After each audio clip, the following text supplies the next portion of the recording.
Hey, everybody. It is good to be back here on the podcast. Welcome to the Challenge podcast with John Chapman. I am John Chapman. I am the voice of one crying in the wilderness. I'm saying, prepare ye the day of the Lord. It's a good idea every day to make your path straight and get ready. First and foremost, hopefully you are born again. Hopefully you know and believe, have trusted in the work of Jesus Christ for your salvation. And even in that we would align ourselves with the knowledge and understanding of his coming.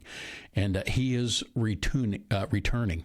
And see, there I go. I'm a piano tuner, right? He's not retuning. That's some things I do sometimes. And it's rare that I have to retune. But Jesus is returning.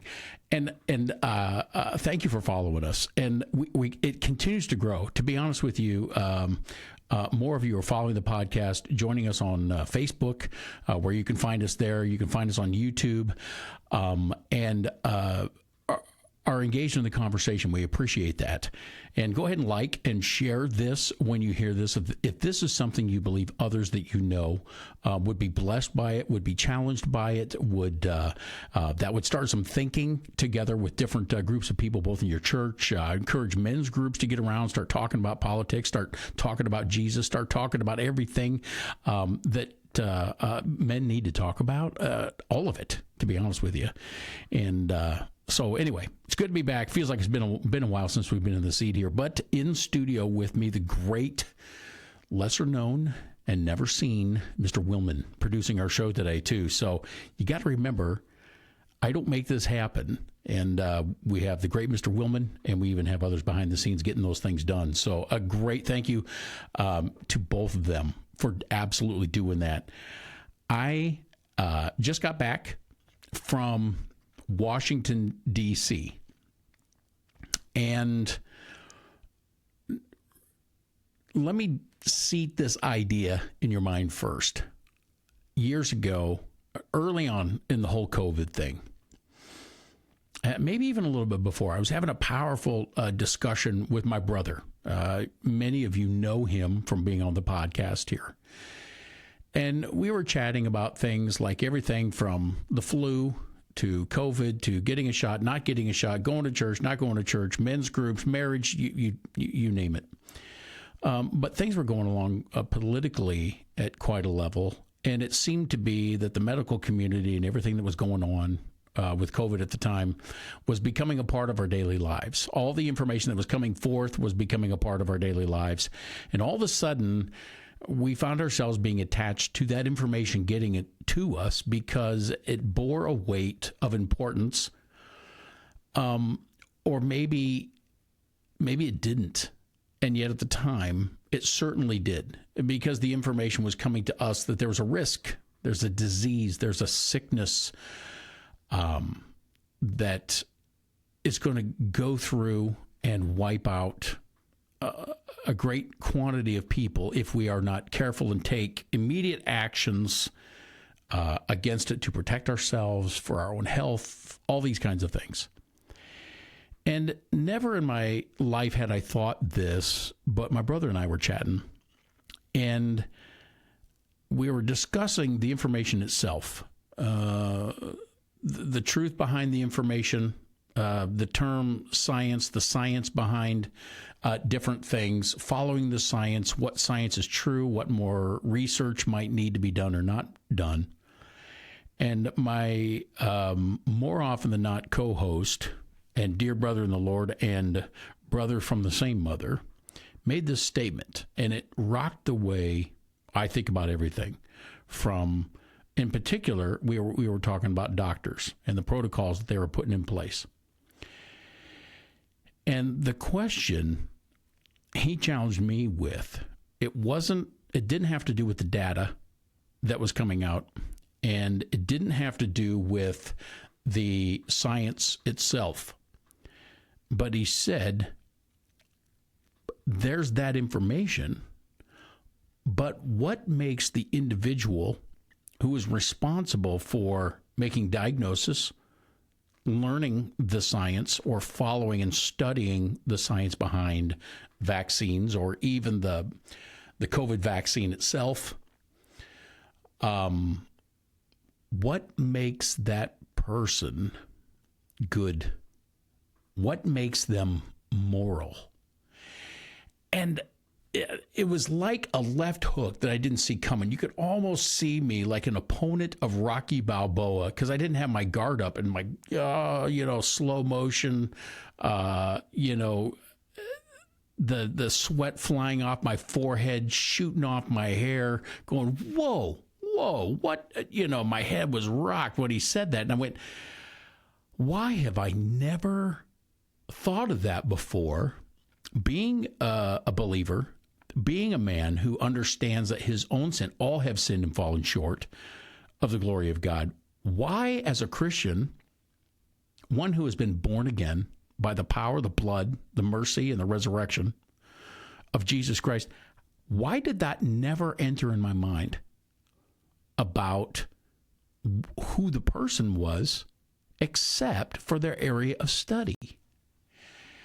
And that has changed the way I approach everything, because that really is it's the question that has to be asked in regards to anything politic that's going on. And I believe in following, learning, and participating, but your life, there has to be a standard. And I would include this in being a believer in your church, in your men's group, ladies in your ladies group, or everybody in your small groups. I know a lot of larger churches have small gatherings, small groups that get together.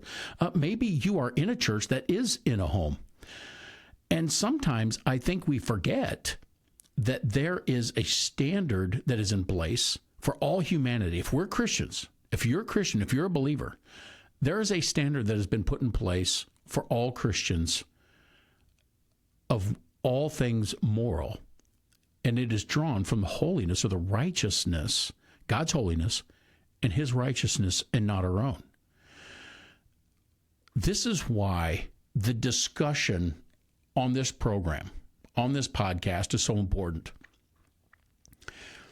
Because if that standard isn't societally accepted, then you have very differing and varying standards in regards to what makes a person moral, or what causes a person to make a decision based on internal governance, of which this republic has been established. This democracy is wholly inadequate except for a religious people. There is a powerful understanding that the government that we know it in the United States, its Constitution, its founding fathers, and its laws, they say very evidently that this form of government is wholly inadequate for any other kind of a people, a moral and religious people. That morality, if it is drawn from mankind, will change forever. That morality, if it is democratically elected, the morality itself, which means people decide what is right and wrong instead of the righteousness of God, is the standard. And we live in a society that when people say we're more divided than ever in politics, we're more divided than ever in politics in our nation now. Rand Paul, who I'm going to talk about today a little bit, said this very well. He came to Iowa last year, and I went as when we started this podcast, he came out to Cedar Rapids. So I drove out there and got to listen to him speak. And one of the things he said, which I thought was very interesting, is he says, we're not any more or less divided than we were back in the beginning of the founding fathers. Some of the differences and arguments that came forth, and I didn't dig up the history on this, but even there was two representatives that were in a duel after an argument that was unresolved. So no, apparently things can always be divided. But if there isn't a standard that's understood same between those people groups, then there's no recovery, there's no survival of what we all understand to be constitutional or this great nation. And we've just celebrated 250 years as a country longest standing, unchanged document of Constitution for a country in the world. And it's not even close. It's by a long, long, long ways. And that's pretty amazing. And I've seen some signs out there that say, hey, getting ready for the next 250 years. I don't know. I'm hoping Jesus comes before then. But if 250 more years comes, historically, we don't really see that. We don't really see that has ever been possible. So we'll see. But with that being said, bear with me for a moment, because when I was in Washington, D.C., and it was only just this morning that I'm hearing on the news that there's going to be another Senate hearing tomorrow. And this got me to thinking, because at first I was going to sit here and talk all about, even though I was on business and I was in training classes, hands-on classes, a little bit of testing for the business that I am in out in D.C., I only got to spend, there was 2 different times. My lovely wife, was able to join me, and that was wonderful. We got to spend the first day that we arrived early, because guess what? I got involved in the politics of the guild that I'm associated with, and that was a good learning experience. And that first day, so we had to be there a day early so that the following day we could start with the things of the guild and start going through their political things and their committees and whatnot. And so, my wife and I got to spend a little bit better than the afternoon. Into the evening, we went and saw D.C. We saw the Capitol. We saw other bureaucratic buildings. And it takes quite a while, actually, even just to get around. We did a lot of walking. And I didn't know. I was hoping to have this just amazing experience, and I did. And I'm going to talk a little bit more about that possibly here in this podcast, or it might be for another podcast. We'll see. Because the things that I really wanted to see is I went, all right, I want to see our capital. I want to see our nation's capital. And I got to see that. And I wanted to see the Washington Monument. And initially I thought, well, I want to see it in pictures and stuff. It's not that impressive to me. But I want to make sure I see that. And I wanted to see the Lincoln Memorial. Those were, and I also wanted to see the Arlington military gravesite. And I was able to see all those things, and there's many other really, really, really cool things to see. But the reason I'm going to mix and mash a little bit about both these conversations is because this morning I wake up and the local news is saying, well, tomorrow is the Senate hearings because thousands of documents have been revealed, or 1,000 documents or something like that have been revealed, and Rand Paul is going to question Dr. Fauci about supposedly his diary. Now, ultimately, I'm not overly excited about this idea, because I think we can go 2 different ways. We can go probably 3 different ways on this. There's going to be the people that want vengeance, right, and would love to see people like Dr. Fauci in jail. And let me say, as much as I believe that could have been of profit for our nation, for healing, for what happened in the last 5 years, because it's not about one group of people saying, see, we were right, they were lying. Because that doesn't help people on a whole. And there's no point in exalting ourselves. And let me say, the reason I'm saying this is that still to date, the greatest risk in this country, and the thing that I think is on the cusp of always trying to bring down our nation, is the need to be or have, or the lust for power. And I see it across the board. It's hard to find somebody who isn't afflicted with this prideful disease. And so this isn't about, this podcast is definitely not going to be, yeah, we're going to get Fauci and we're going to throw him in prison. And you see that that's finally coming to fruition, and we really get to see how things really happen.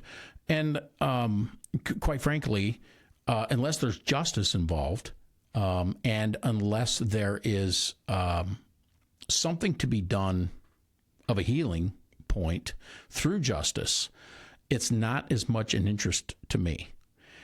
And so tomorrow, Dr. Fauci is going to sit on the hot seat again, and it's going to be in front of the same guy, Rand Paul.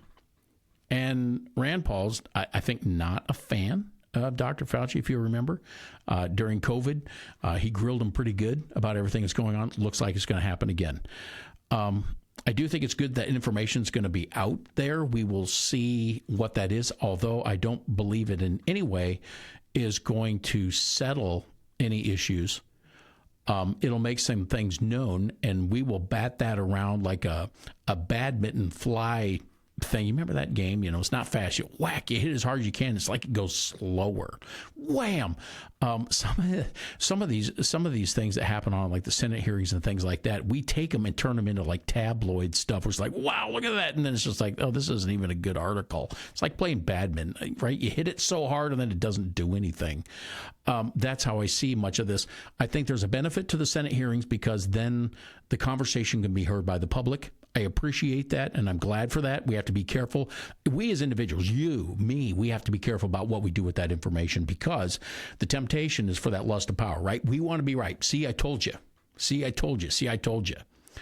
And justice has no, there's no profitability towards justice when this information gets out. So the truth is known, that's great.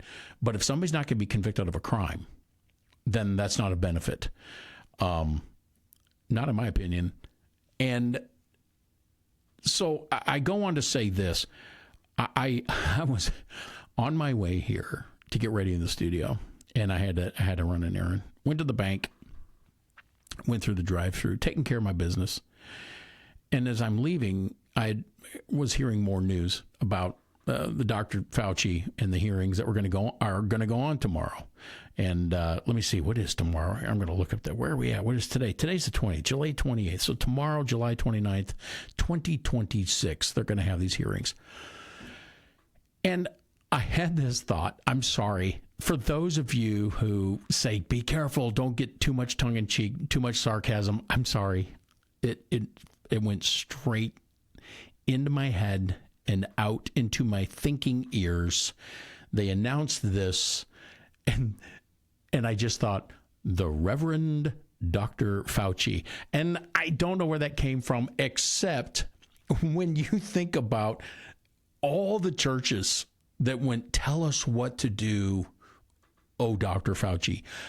It's like if there was one thing that was linking all the religions and groups together, was like all hail Dr. Fauci, and everybody was hanging on every word that he had to say. By the way, if you go to church somewhere and your pastor's worth his salt, hopefully you're hanging on every word that the Holy Spirit is speaking to you through that individual. And it's interesting to me that when somebody like Dr. Fauci popped up 5 years ago, all of a sudden we took our eyes off the Holy Spirit, and we took it off of the Holy Spirit of God. We took it off of the Word of God, self-governance. We took it off of self-governance. And what did we do? Even Christians were arguing about. Even Christians were arguing about what the vaccine was, what it was for, what the vaccine was, what Dr. Fauci says this, and Dr. Fauci says this, and it's interesting to me that all of a sudden, everything about and from God's word and from and Jesus, God's word, who is alive, and by Jesus, the way, who is alive, by the way, addressed and talked and can to, be and addressed, and talked to, and be heard from, both through the written word and the power of the Holy Spirit, which does teach you His word. All of a sudden, that became secondary or non-existent at all. And to me, that's what showed us the condition of a nation, because suddenly we turned to another guy named Dr. Fauci, but more appropriately, maybe he should have been nicknamed the Reverend Dr. Fauci, because believers and unbelievers alike started listening to what he had to say. But I'm here to tell you what, when that much of a people group turns to listen to one person who was appointed to tell us of the risk factors and the science going on behind all this, what determines his morality? Why in the world were we trusting the term science, medical community, WHO of all things, World Health Organization, or CDC? What makes those people at a moral, individual, personal accountability? Not perfect. This isn't that message. We are not that podcast. But their foundation is a reverence and fear of God, knowing that he above all is the only one who is righteous. And that is where self-governance should come from. So the question is, what makes him trustworthy? Because he himself knows he is accountable to God. John, what does that have to do with Washington, D.C.? What does that have to do with the state capitol building? What does that have to do with the Washington Memorial? What does that have to do with the Abraham Lincoln Memorial? What's that have to do with this? Well, I'm about to tell you. Because a couple things happened to me when my wife and I went to these locations. When we went to the Arlington military grave site and property, and unfortunately, that one I was not able to see while it was open. My wife says, "You've got to see the soldier, the missing soldier, the unknown soldier's grave." And she said, but we didn't get there in time. We weren't able to do that. But there was still quite an impact in walking and seeing the lives that have been given in that. It's a very overwhelming thing. But there's also people there looking that maybe didn't seem as overwhelmed as I am. But what was interesting to me is that all of a sudden, I'm not a young guy, and I'm out there seeing the things that we're supposed to remember that should draw us back to a constitution of a country that we've just celebrated 250 years with.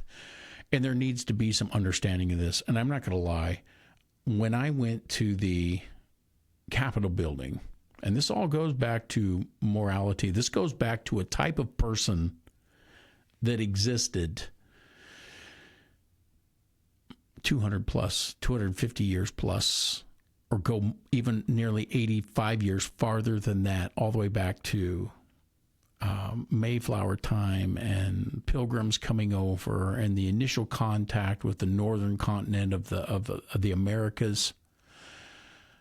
I'm not saying we are any more or less better or worse than that people group, but I am going to tell you we are probably actually worse. So I kind of fibbed there. And when I say actually worse, is because we've been building everything we do and adjust and try to make laws and all those kinds of things on a country that doesn't understand this term, the Founding Fathers.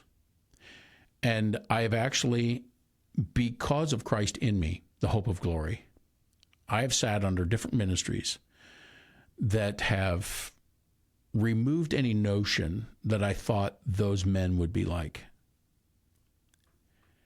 for the sake of where we're at now as a country. And a little part of me is went, well, yeah. A little part of me is adopted. That's a little old-fashioned. That's a little less, that's then and this is now, and we need to grab the bull by the horns now, and this is the people we are and what we're becoming. And yet somehow trying to always defend the fact that God doesn't change.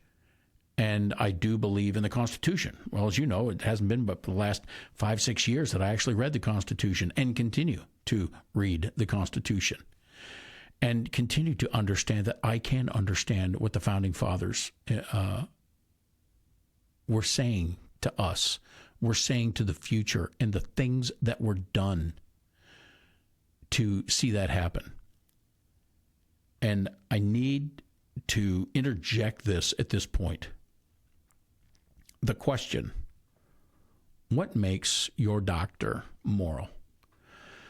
What makes your pastor moral? What makes you moral? What makes our president moral? I'm not saying I know where they stand with the Lord. I'm not saying I know the foundation of their governance and what they choose to make that happen. And I would never assume an accreditation to somebody because they're associated with either the Democrat or the Republican Party or an independent or the Green Party or the Libertarian Party. I couldn't look at any one of those and say, guess what?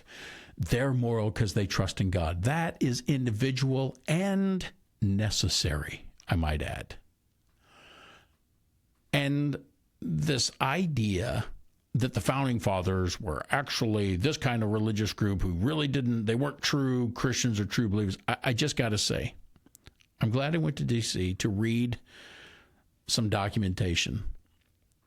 And I'm going to refer, I hope we're going to get this up on this program. And if not, I'm going to ask you to go to In Light of this program and make some comparisons. Because tomorrow, by the time this podcast is released, it will be that day. So forgive me. This podcast technically gets released on the day those are going at, right, for Dr. Fauci. And it is, and Rand Paul. And there's going to be another one, I guess, in the hot seat. I'll look, see if I can find that here from Wisconsin, who's going to be questioning Dr. Fauci also. And supposedly they got over 1,000 documents that are being released that he's being questioned over, that were supposedly entries into his diary. And the attempt is going to be, at least this is what the news is telling me, right? So I should believe it. And they're moral. I should assume that. No.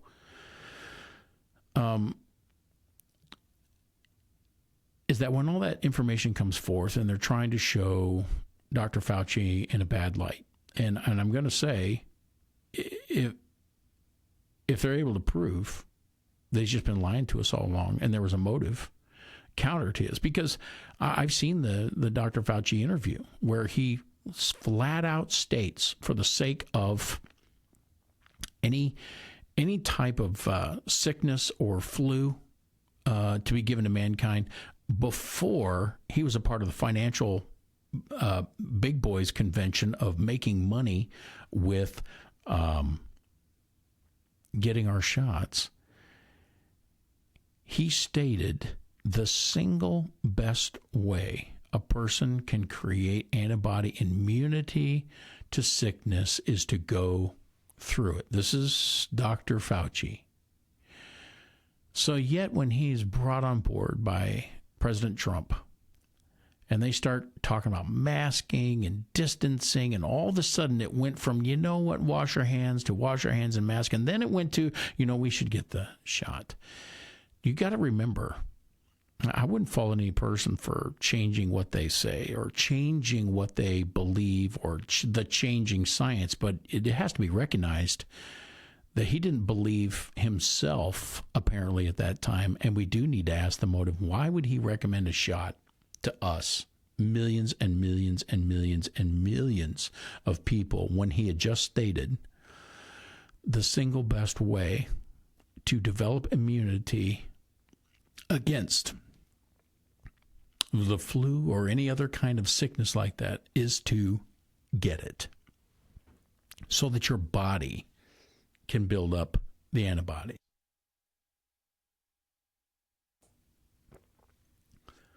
That has to be recognized. And when Rand Paul talks to him tomorrow, I don't know if that's going to be brought up or not, but this is a different caliber of political integration that we see in this conversation that's going to happen. And while that's going on, I want you to think about something. We've been being taught terrible, terrible, terrible things now about the founding fathers. Horrible, horrible, horrible things. And as a Christian, I always wanted to be open to that because I didn't want to be proud, right? I don't want to be proud. You know what? I really don't know who they are. And this is really their motivation. This was really white privilege. And as soon as those statements start getting made, it disturbed me, because I'm going, why are we assigning a color to this in particular? Why are believers assigning a color to this? See, I was raised in a household that didn't go, well, you got to love blacks, you got to love Asians, and you got to love Latinas, and you got to love Russians, and you got to love real Africans, because real Africans are in Africa, but African Americans are actually Africans who are just in America, right? That's what that begins to become. I was raised in a household that never distinguished between the people groups or never took the time to say, here's how you should think about them. Because in the house I was raised in, it said there's mankind created in the image of God. Bam. I thought, okay, that's humanity. That's people. All right. created in the image of God. And then, in accordance with Scripture, I began to learn that all of mankind has certain leanings, which is why all have sinned and fallen short of the glory of God, which apparently means, if that's the case, there's only one saving grace to be able to change the fact that every one of us is already initiated in sin. That would have to be then God himself. So how in the world can we build a society and accept foundationally, fundamentally, a group of people that say there is no God, that doesn't exist, or he doesn't really matter, or just leave him out of this, or separation of church and state? Don't bring Jesus when you come and vote. And when we're talking here, you just leave that rhetoric alone and all that kind of stuff. You leave that gone. Well, I got a question for you then. Then what makes you moral? What makes you moral?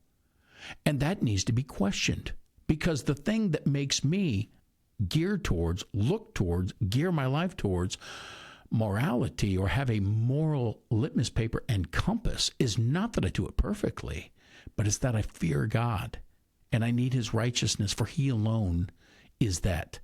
And I do want to say this, that if you have never read yourself some of the documents of the Founding Fathers, be wise not to have too much of a discussion about it. Like when I'm talking about those kind of documents with people, I'm going, well, I'm not sure. I've not read it. Well, Jefferson said this to the Danbury Church. And I'm going, well, I should probably go read it, because I don't have much to say. And I certainly don't let people tell me what the motive of people who write things is if I'm not going to go read it myself. And so for years and years and years and years, and I could stand and go, hey, they're trying to destroy this country by destroying the Founding Fathers and who they were and what they did, and they're trying to kick God out of the schools, and which is impossible, by the way, and you can't kick God out of anywhere. That's just a small reminder. He's here. There's no kicking God out of anything. There's no removing him from the studio. There's no asking Jesus to leave from within me when I have become dependent upon his mercy by believing alone in the payment program of his blood for my life. I can't go, well, you're going to stay over there now, and I'll come back to you later, Jesus. It's not there. And so this whole rhetoric discussion of how terrible the Founding Fathers were and who they really were, I don't think our nation is in a place now I can understand trying to get a public school getting shifted so that these things are taught more formidably for what they are, and not with the implication of what's actually being told. And, I've been accused of being one who indoctrinated my kids, and I'm thought, well, who else was supposed to do it? My wife and I, we made the kids. They don't belong to us. They belong to God, but I'm responsible for them. So what else am I supposed to do with them but teach them not only what I know, but how to think in a way that is accountable to God? So that still gives them their own free will to go decide and do what they're going to do based on the information I'm getting. So what I find it interesting that I was just driving yesterday, no, was it today? Might have been today. My wife and I were headed somewhere this morning and drove past one of the famous Des Moines School District buildings that stands there, and it says, I think this is so funny, because the far left-leaning liberal, I had somebody practically spitting in my face at a protest line, yelling at me about how I was indoctrinated by my parents. And I'm thinking, well, who else is supposed to teach you? I mean, that's where you get the doctrine. So really, when people accuse you of indoctrinating, what they're saying is they are demanding that the way of their life needs to be the thing that's injected to your children and your family. And by the way, those people, I barely even talk to those people anymore. I'm just like, get a life, because you don't even know or understand the responsibility of what it is to have a family. I do not entertain that conversation, because the indoctrination is in fact happening in the schools. That is where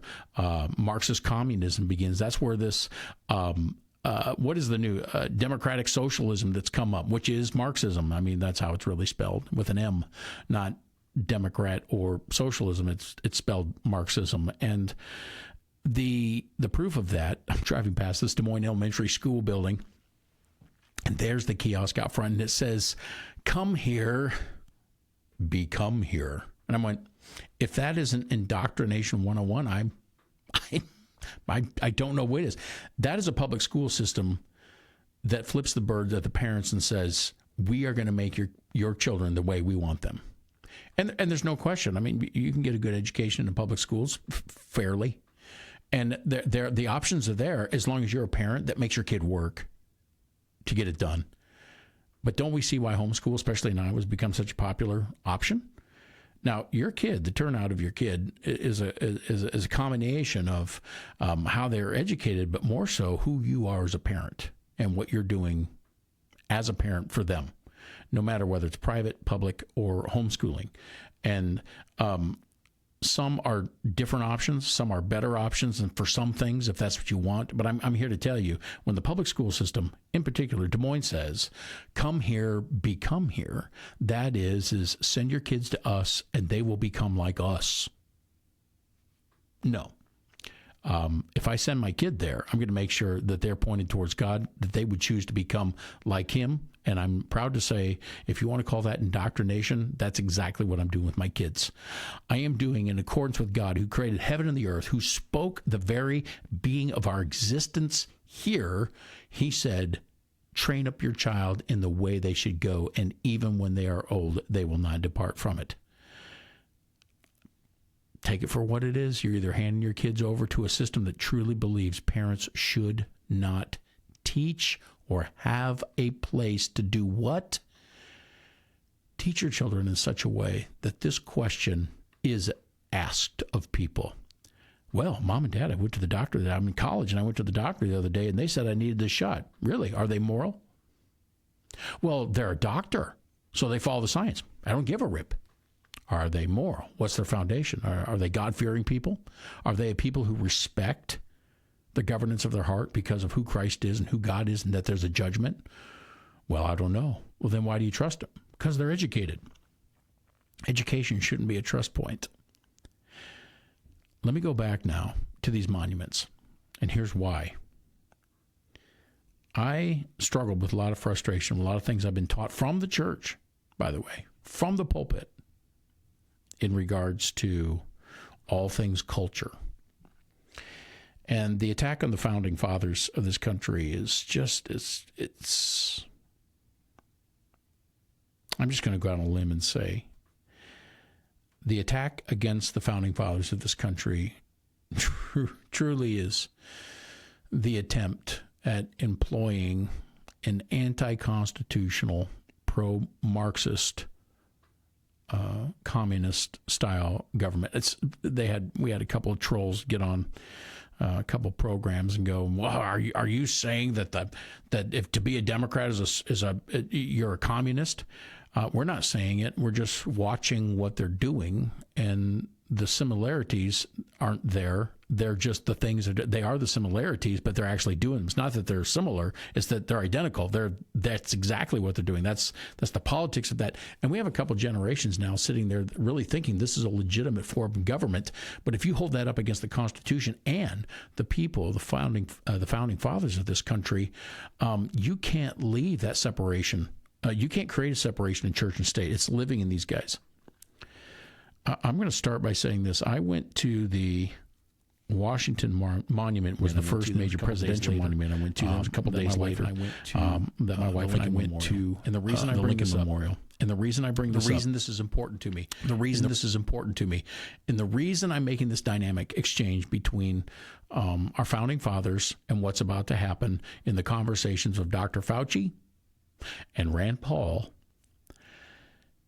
is that the caliber of responsibility of people in governmental leadership, I believe, has become, I'm not trying to slight anybody who's serving as a representative, but I must say I go down to the State House every spring now, and I meet with some of these congressmen, some of these senators, sit in on some of the activity, hear their Facebook posts, hear them curse, describing things to people for us to understand where they stand politically. And I must say, it's a rare moment to bump into somebody that, and I don't even carry this caliber. I don't carry the caliber of politician that, say, George Washington was as a man. In a society that has a lust for power, to have met George Washington would be a mind blow to any of us, because he was the first one to say, I refuse to do this for longer than the one term. Find me a politician who is willing to say that, because they understand that not only the fear of the Lord, but the importance of who they are and the authority they do have. And they have such a reverence for the impact of that, they refuse to do it but for one term. Little plug for the Convention of States right now, right? They're not wrong when they say it's time to limit the terms of these folks. All the parties, all of them, absolute limitation. You know why? Because that's the only thing that's going to stop this lust for power. They want it so bad. It's just sad. At the Washington Monument, it's so massive. It's so huge. I didn't think some standing structure would have that much of an impact on me, but as I got closer to it, I don't even know how to describe it.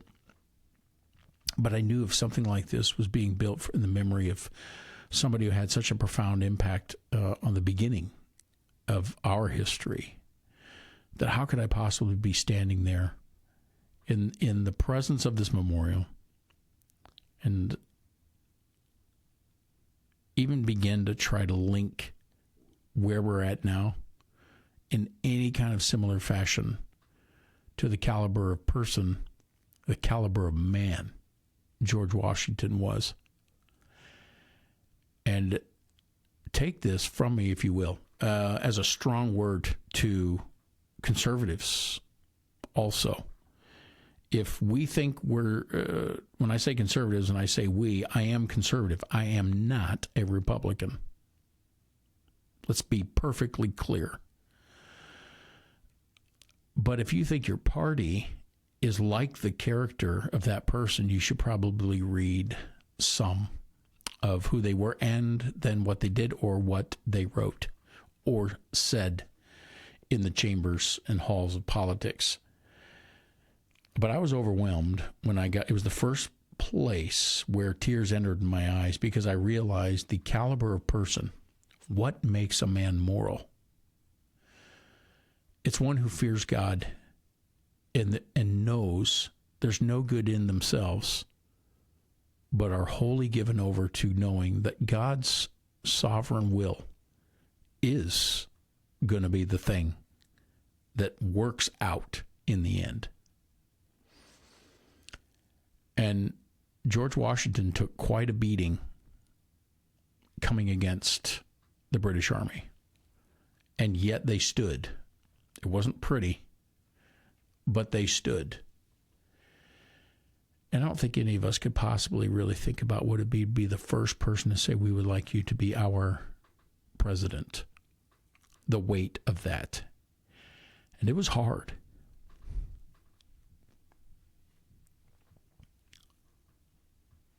It was hard to stand there and not ponder about where we are now and put that up against the caliber of the Founding Fathers.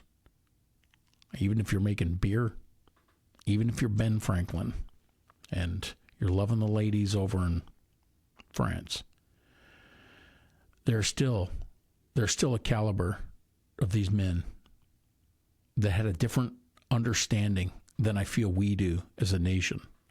And we try to employ God. That's the problem. We should humble ourselves before him instead of trying to employ him into our presence.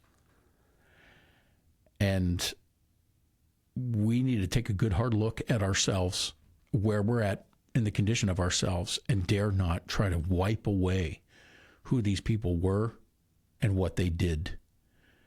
Because to try to accuse bad desires or bad morality into these men, these men had it's interesting to me. People say, these men had impure motives. They were white nationalists. Well, what's Dr. Fauci then? And what makes him moral? This argument against the Founding Fathers and try to belittle the caliber of who they were and what they did and what they walked through is evidenced in their writings and then the things that they did. And I would dare say we have Americans now, we all pretend we're like them or somehow better. And we need to take a good, stiff look at ourselves and come to a truer understanding of who we are by comparison makes this nation, I would say, 10 times as desperate for the return of Jesus than they even were in the days of beginning as a nation, the United States, and even just 13 colonies. I would say we need Jesus more now than then and then. And yet that's a theologically incorrect statement. Every generation needs the sanctification of Jesus Christ. Every generation needs to hear the gospel, and that God so loved the world that he gave his only begotten Son, that only who would, or he whosoever, they whosoever would believe in him would not perish but have everlasting life. This is something that we need to ponder, because this nation, I believe, is under God's sovereignty. It's going to end up exactly where God has already known it to be, FYI. We're not helping God get it there. We are getting to it. It is a privilege to participate in knowing God is sovereign. And these founding fathers understood that. The link, by the way, I realize I said this much time long ago, that I hope we're going to have attached to this is one, is the Gettysburg Address. Now, my wife and I went over to in an evening, and we got to see the lights kind of lighten up the Lincoln Memorial. And I wasn't exactly sure what experience I was going to have there, but I knew this was one area that I really, really wanted to see. And we had just left Arlington grave sites of the soldiers who have given their lives in defense of this country, served in our military. It's hard to even, you look at those graves and you go, this isn't party specific. These were brave people who chose a life for a purpose in our country, both in the defense of it. Huge respect. It was hard to be there. And we went to the Lincoln Memorial, and there's 3 different areas of writing. One is the Gettysburg Address that is chiseled into the, I don't know if it's marble or stone or whatever it is, there on one side when you're standing there in front of Lincoln. And then on the other side is the second inaugural address. And I would challenge, because that's what we do here, I would challenge anybody to go look those up and tell me that in the person of Abraham Lincoln, he was somehow ignorant, foolish, selfish, a white supremacist, all this stuff that's very directly being seeded into educating a next generation coming up. The battle is real. Disregarding who the founding fathers were and what they've done, and those who are taking up the mantle to go, no, our next generation must know. It says it right on my coffee cup from my dear daughter, who her and her husband have given her mom and me 3 tremendous grandchildren. And Proverbs 13:22 says, the good leave an inheritance to their children's children. And I drink to that every show. And that is the truth. And the inheritance that is given is first and foremost an inheritance of the truth of the need of the saving grace and power and sanctification that comes only from Jesus Christ to our children and our grandchildren. 2, that we do all that we can to assist them towards their future, whatever that is, for their benefit that comes from our sacrifice. And 3, that we pass to them that if we actually believe the United States of America is a country that affords the opportunities, strength, and prosperity built on godly principles and the freedom to follow godly principles, then we sure as heck have a responsibility of telling our children and our grandchildren, this is how this nation began, and here are the founding fathers and what they did in sacrificing themselves so that you could be here now in this condition where you're at.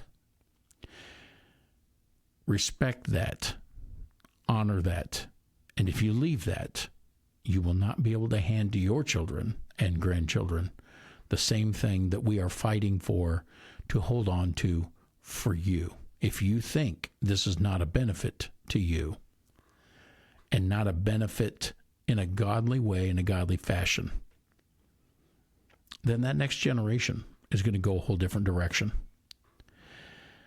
So, again, people are going to flock to listen to the interrogation of Rand Paul interrogating the Reverend Dr. Fauci. That's going to be my new nickname for him. Got that? Mr. Willman, if you could note that, help me remember that.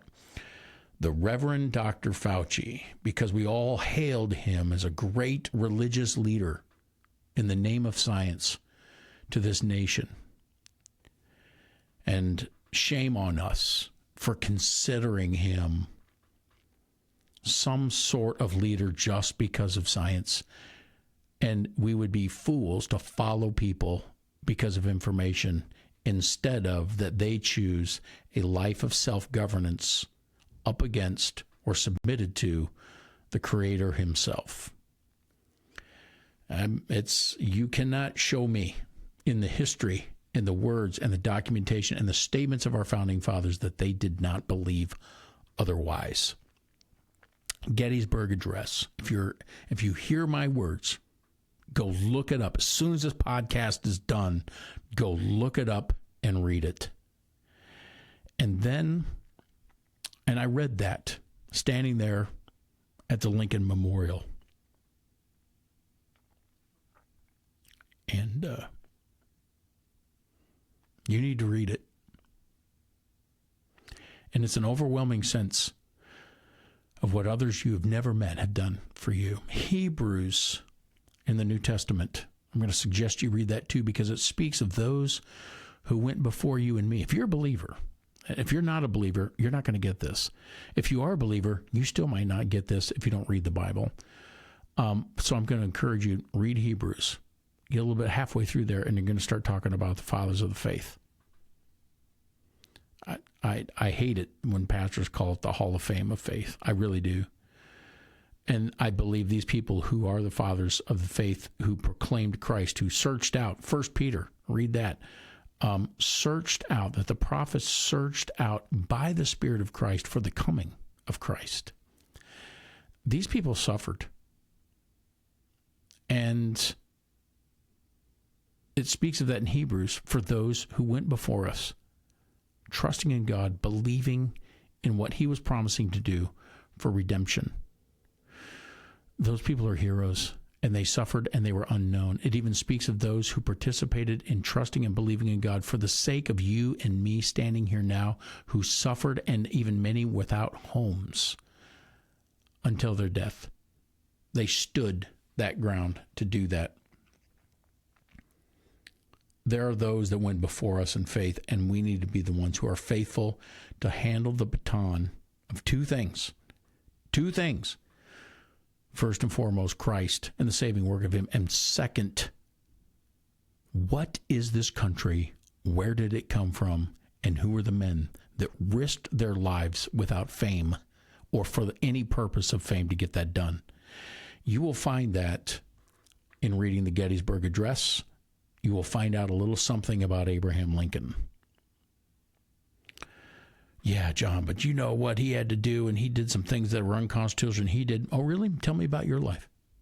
Tell me about your life. I'd love to hear about it, but only the details. No lying, no deception. I want to hear it all, not just good stuff.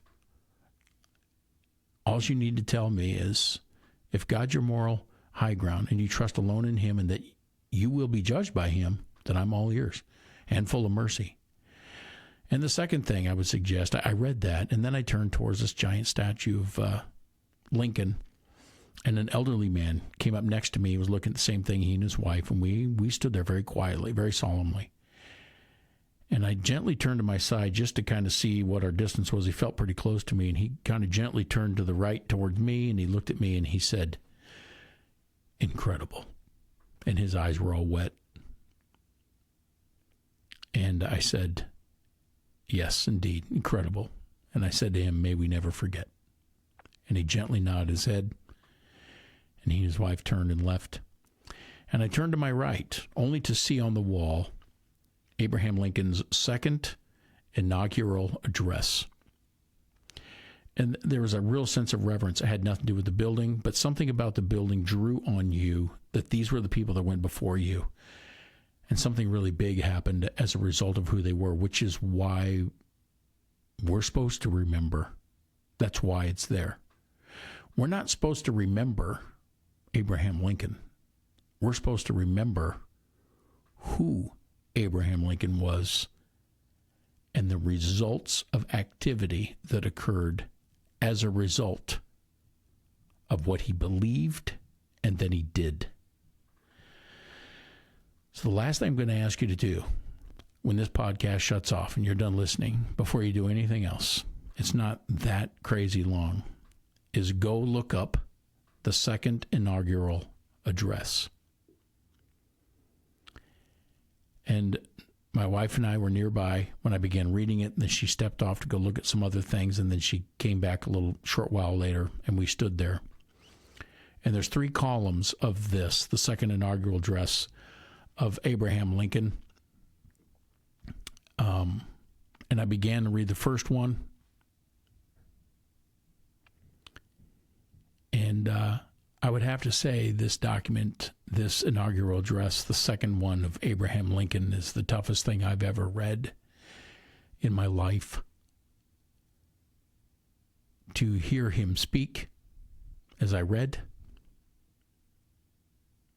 to hear his motive, to hear the honoring of the Lord God, and to honor those both for and against what they had argued about for the entirety of his first term. The kind of man who it was evidenced that he did not have a lust for power. And the decisions that were having to be made to get this nation to the condition to what it was.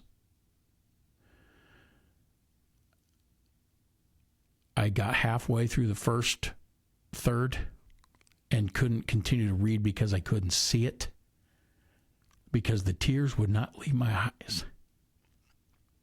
I had to wait and get them wiped out to finish reading the first third. Entering into the second third, as it's written on the wall, the second inaugural address, it kept having over and over and over that I had to stop reading and empty my eyes. Wiping my shirt till my sleeves up by the shoulders were soaked.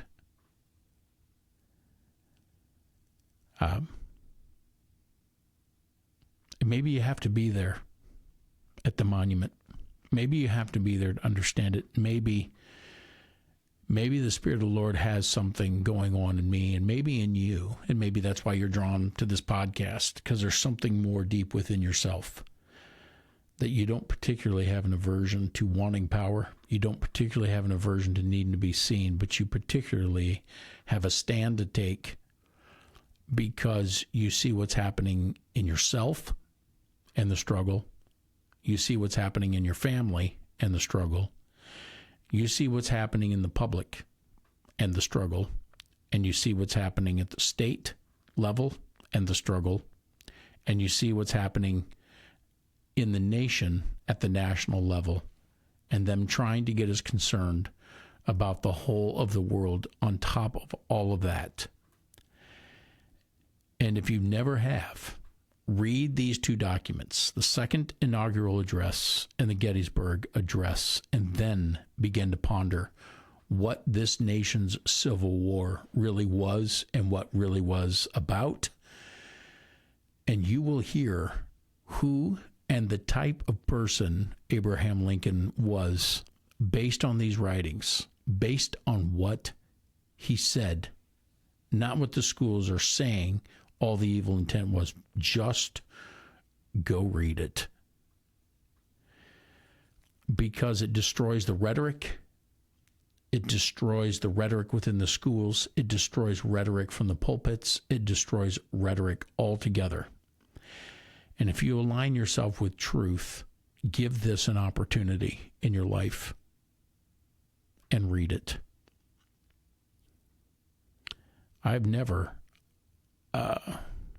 in my life, had such an experience pondering and feeling like I was understanding the desperation of our country, but more so the deep love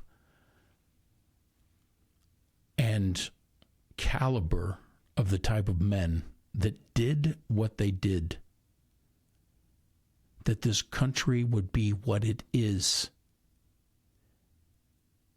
and the responsibility that sits upon your shoulders and my shoulders at this time in life.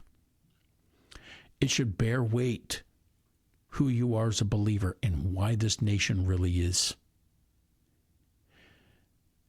And it seems so far off the mark for the established governance and politics and blacks and whites and the politics of racism and enough. If you're a Christian, get off the social bandwagon. If you're a Christian, leave social Marxism. If you're a believer, get into the Word and get on your knees. And I'm going to say, I've never done this before in my life, but I could not stand after reading that, and I took a knee and quieted myself in a moment, checking me for who these men were, who Abraham Lincoln was, what he had just said in his second inaugural address, and him honoring all men, both those opposed and for what he wanted, and trusting the Lord with every fiber of the outcome, beseeching God that the outcome would be his, because he alone is just and righteous. Let me ask you something. Is that how you trust God? Is that how you trust God with your personal life? Is that how you trust God with your job? Is that how you trust God in your marriage? Is that how you trust the Lord when you go to church? Is that how you trust God when you have kids? Is that what you do? Do you trust for what his purpose is and that he will work out those purposes in that, and that you involve yourself? Abraham Lincoln didn't step back and go, well, que sera, sera. God's sovereign, let's see what happens. No, they went to war and asked God that his righteousness would follow, that war would determine what God's desire was. What a tremendous sacrifice are you and I willing to give? The kind of sacrifice it takes just in being married, parenting, or having a governorship of self-death and sacrifice that is required of our own flesh nature when it comes to being a believer in Jesus Christ. You're going to listen to Rand Paul, and he is going to grill Dr. Fauci. And I'm going to tell you, there could be some information that's quite interesting, but I don't know that this nation is going to find the same kind of justice or the same kind of character that was laid out by the founding fathers in this. It's going to be more like a tabloid in comparison. Let me leave you with this. Joshua chapter 24, starting with 14, says this: Now therefore fear the Lord, serve him in sincerity and truth, and do away with the gods of your fathers. If it's disagreeable in your sight to serve the Lord, then choose for yourself whom you will. But as for me and my house, we will serve the Lord.